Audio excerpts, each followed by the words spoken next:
Booker T. Washington was an African-American intellect and rose to become one of the greatest African-American leaders of all time. Born on April 5, 1856, a slave, Booker T. Washington rose to fame and was celebrated all over the black community because of his powerful and inspiring speeches. Booker T. Washington was a slave in Virginia. His mom worked as a cook for the slave owner, and his father, who was a white man, was really unknown to him. After the Civil War was over, Booker T. Washington and his family were freed and decided to move to West Virginia. His mom ended up marrying a man named Washington Ferguson, who was a free black man. As a kid, Booker T. Washington took school very seriously, and his mom told him that he can only go to school if he worked from 4 to 9 each morning in the local salt shop before class.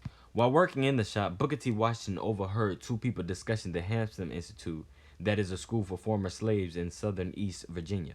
Booker T. Washington, so dedicated in wanting to learn practical education, he walked 500 miles to that school. After getting in, he received high grades and went on to study in Washington, D.C. After school, Booker T. Washington became so popular among the white community and the black community, he even told an all-white audience in Atlanta that the way for African Americans to get better in life was self-improvement through labor. During the Reconstruction era, life was challenging for black people. They had to deal with discrimination, Jim Crow laws, and not being able to vote, and limited access to jobs and education, and the dangers of the Ku Klux Klan. He encouraged black people with some of his famous speeches, uplifting them and making them proud of who they are. Booker T. Washington was so beloved in his country, he became the first African American to be invited to the White House. In 1901, President Theodore Roosevelt invited him to dine with him and his family. Booker T. Washington later died on November 14, 1915, when he was only 59 years old, of heart failure.